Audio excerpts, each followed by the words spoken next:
Welcome to Luca and Miguel. Enjoy the video. You start by confirming exactly what you have: Android version, security patch level, and build number and settings about phone.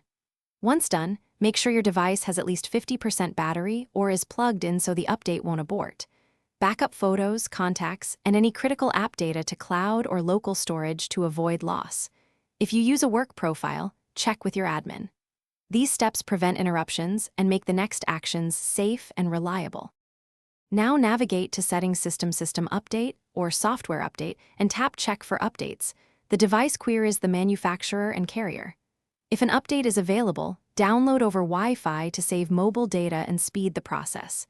If your phone maker offers a dedicated updater app, open it for staged or branded patches that settings may not show.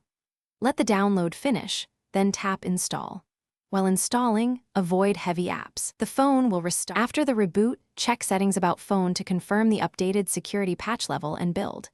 If you notice instability or battery drain, first reboot again and monitor.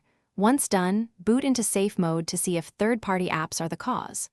Clear system cache if available from recovery. If problems persist, restore your backup and perform a factory reset as a last resort. Make sure your backup is complete. If updates still fail, contact your OEM or carrier for manual firmware options. Thanks for watching and please subscribe. It's the best investment you'll ever make.